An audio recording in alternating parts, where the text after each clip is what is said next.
오늘이 문재인 정부 2기 내각 인사청문회 마지막 날입니다. 이 박영선 중소벤처기업부 장관 후보자 청문회는 후보자가 배우자와 아들 관련 자료 제출을 거부하면서 오전부터 여야 공방이 뜨거웠습니다. 오후 들어서는 지난해 평창 동계올림픽 때 입은 이 평창 패딩 논란이 다시 도마 위에 올랐습니다. 국회 연결합니다. 김영수 기자. 네, 국회입니다. 네, 박영선 후보자 이 평창 패딩 어디서 받았는지 끝까지 얘기하지 않았다고요?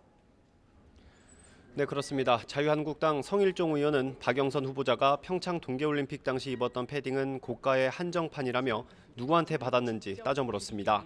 하지만 박영선 후보자는 동료 의원이 직접 얘기하겠다고 했다며 끝내 누구에게 빌렸는지 답하지 않았습니다. 패딩만 얘기하세요. 누구한테 받았어요? 그 의원님께서 직접 말씀하시겠다고 합니다. 의원이 중요합니까? 국민이 중요합니까? 저는 이것은 개인의 프라이버시와 관련된 문제이고.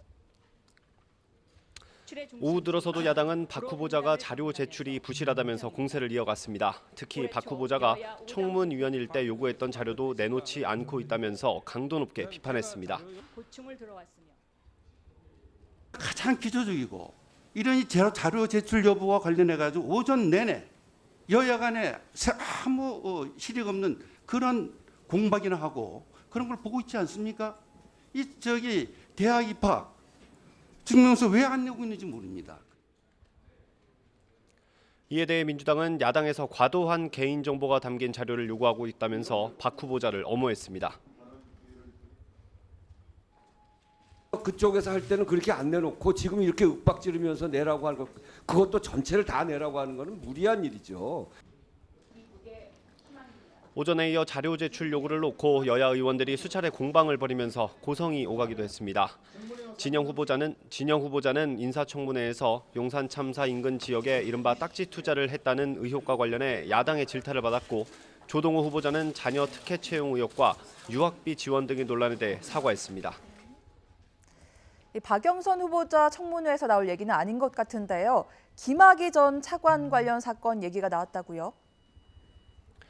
네, 그렇습니다. 박영선 후보자는 2013년 초 당시 황교안 법무부 장관을 따로 만나 김학의 전 법무부 차관의 성폭행 의혹 동영상에 대해 알렸다고 밝혔습니다. 박 후보자는 김 전 차관 임명 전 국회를 찾아온 황 장관을 만나 당시 제보받은 동영상 CD를 꺼내 보이면서 동영상을 확인해보니 사안이 심각하다며 김 전 차관을 임명하면 문제가 커질 것으로 보인다고 설명했다고 밝혔습니다. 또 당시 야당 소속 법사위원장이었지만 대한민국 발전을 위해 간곡하게 건의드리는 것이라고 덧붙였다고 강조했습니다. 국회 법사위에서는 김학의 사건 수사 주체를 놓고 여야 간 공방이 이어졌습니다. 더불어민주당 박주민 의원은 박 장관을 상대로 김학의 전 차관이 출국을 시도한 만큼 수사의 공정성만큼 신속성도 중요하다며 검찰의 신속한 수사를 촉구했습니다. 반면 자유한국당 주광덕 의원은 검찰 과거사위가 수사 대상을 특정한 것이 편파적이라는 비판이 있다면서 공정성을 위해 장관이 상설 특검을 결단해야 한다고 주장했습니다. 바른미래당 오신환 의원 역시 신속성만큼이나 공정성도 담보돼야 한다며 법에 규정된 상설 특검의 필요성을 강조했습니다. 이에 대해 박 장관은 김학의 사건은 신속하고 공정하게 해야 한다면서도 특검의 경우 국회 논의 절차가 필요한 만큼 신속성에서 떨어진다고 밝혔습니다. 또 특임검사 제도의 경우 수사 대상이 현직 검사로 제한된다며 적절치 않다는 뜻을 내비쳤습니다.